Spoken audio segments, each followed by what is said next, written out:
something in the suggestion box. Thank you. It's also a question box. So, you know.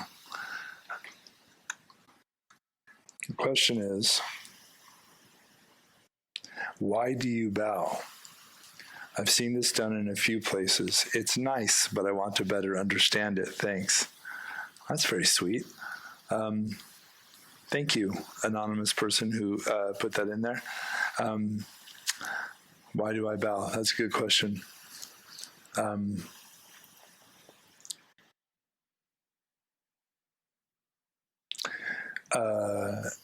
You know what I would say, especially for the purposes of this class? I'm kind of sidestepping, but let's say this. It's traditional in, this is Pan-Asian, of course. This isn't just Buddhist. This is Hindu, Jain, Sikh.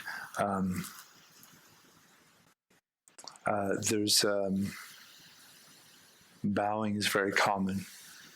And there's something, it's not something we do in our shared culture, Western culture. But when I was young, I was told that the reason why we bow in temple communities instead of shake hands, they're like, oh yes, the ancients were very wise and knew that hands were a vector for disease. So you don't shake hands, so you avoid bacteria and virus. But I don't know if that's the real reason, but I liked it at the time. I know for me, when I come in, every time I come into this hall, I bow. When my foot crosses the threshold, I stop and I bow.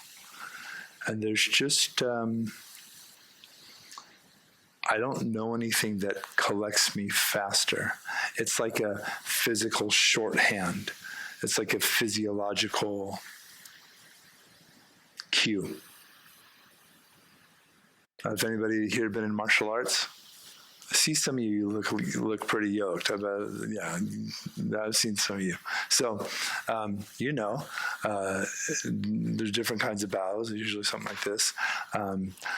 Your respect for the place you are, and it brings you into an awareness of the specialness of that place, right? And so when I come here, I know that this is the place where you practice and where I practice, and it's a special place. It's a place of healing, a place of beauty, and a place where people ask deeply vulnerable questions about their precious life. So I would say maybe I invite you guys to try it. Either here, maybe, just try it. And trust me, I'm the weirdest one you'll ever meet. So don't feel weird about like, oh, I'm bowing and people are going to think it's weird. Totally. You're literally going to meditation class. It's going to be okay. There's the one place in your life you can totally bow and no one's going to think it's weird. But maybe, next Monday when you come, and I won't be checking because I'll be running around trying to get the text set up and whatever. Just maybe, and a bow can of course just be internal.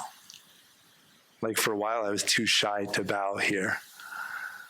So I would just step over the threshold and mentally collect, come to ground, feel my feet, take a breath, and then continue. But maybe I invite you to try it out for yourself. And it's something that also is it's in the ancient, in the ancient Christian traditions too, you see this. There's something about this, right? Form of respect. It's like gathering together. Also, think of all the nerve endings in the tips of your fingers. That's kind of interesting. And for me, it's like I'm collecting because I've been running around, I've been going to work, I've been taking care of my kids, and this is that place.